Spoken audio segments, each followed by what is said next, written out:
The Halloween that came early. 1. The unwelcome visitors. It started on a rainy night, 2 weeks before Halloween. The town of Ashwood, a quiet suburb nestled between dense forests, had always taken its Halloween celebrations seriously. Kids looked forward to trick-or-treating, the elderly competed in pumpkin carving contests, and every house on Maple Street was expected to outdo the others with decorations. Yet, this year the excitement was mixed with unease. Something strange was happening, and it all began with the pumpkins. Mrs. Caldwell was the first to notice. She had carved a friendly jack-o'-lantern and left it on her porch. But when she woke the next morning, the pumpkin was gone. At first, she blamed the neighborhood raccoons. But soon, other neighbors began reporting the same thing. Perfectly carved pumpkins disappearing overnight without a trace. The eerie part? Each house that lost its pumpkin found a single black candle on their porch the next morning, as if placed there deliberately. People laughed it off as a prank. Kids being kids, they said. But things took a sinister turn the next night. Around midnight, several families were woken by a strange sound. A low, rhythmic knock on their front doors. When they opened them, there was nothing. No one on the porch. Only darkness and silence. The following morning, a rumor spread that Mrs. Lowry, an elderly woman who lived alone, had seen something disturbing. She swore she saw children in costumes, way too early for Halloween, standing silently outside her house in the middle of the night. But these weren't normal children, she whispered. Their eyes were dull, lifeless, and instead of candy buckets, they carried old leather sacks. The town shrugged off Mrs. Lowry's story. Just her imagination, the neighbors said. But those who laughed the loudest were also the ones who double-checked their locks that night. 2. The disappearing decorations. As the days passed, decorations throughout Ashwood began to vanish. Wreaths of black roses, skeletons hanging from door frames, even inflatable ghosts staked in front yards. Everything was disappearing.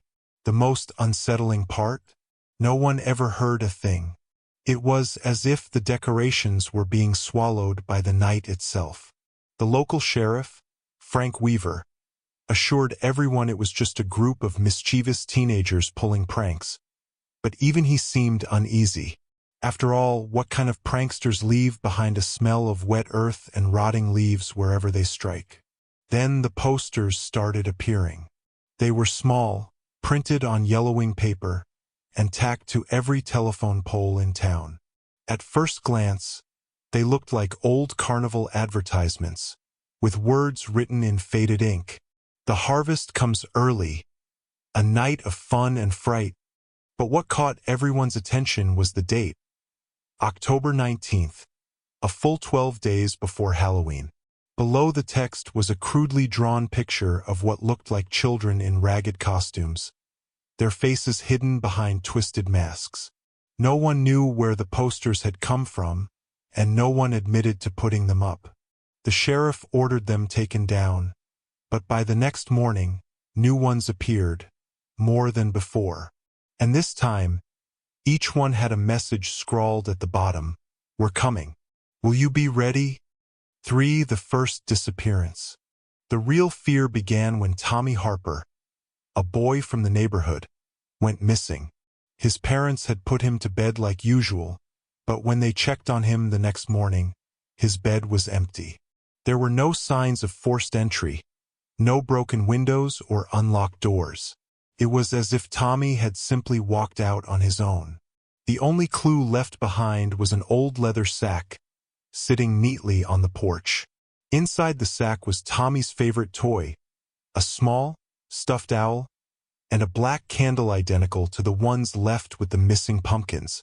The town went into a panic. Parents kept their children indoors, and people stopped talking about Halloween altogether. But no matter how tightly they locked their doors or how many times the sheriff drove his patrol car down Maple Street, the posters kept coming. The harvest comes early, they warned. Will you be ready? 4. The night of October 19th. When October 19th arrived, a heavy fog rolled into Ashwood.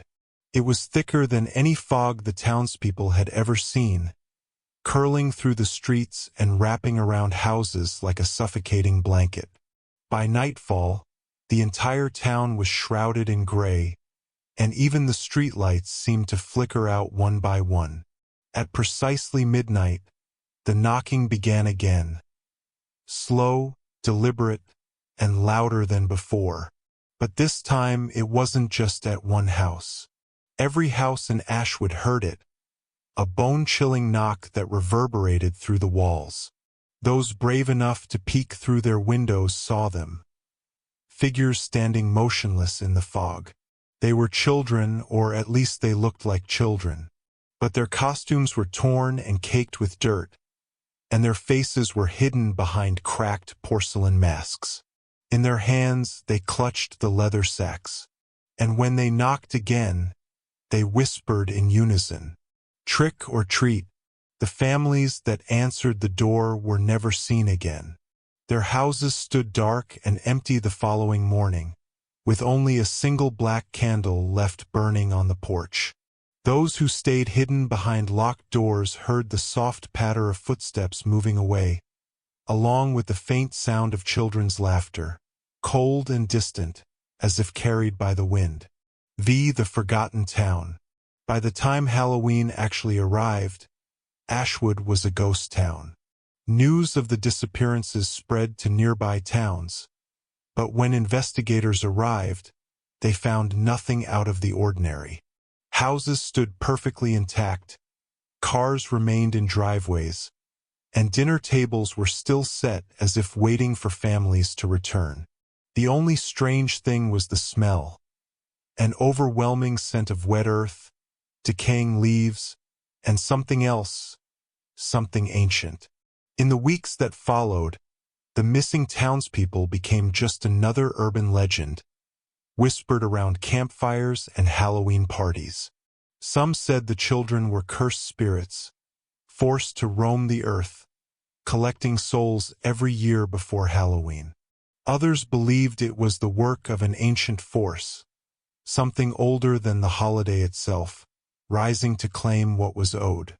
But there was one detail that every version of the story shared. If you ever find a black candle on your porch, don't answer the door.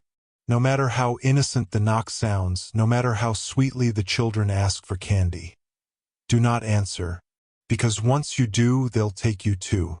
And the next morning, all that will remain is an empty house and the faint smell of autumn, waiting for the next town. Epilogue: a new poster. Weeks after Ashwood was abandoned, a new town found the posters.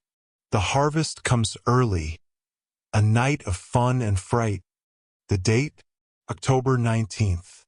And at the bottom, written in the same scrawled handwriting, "We're coming. Will you be ready?" The end.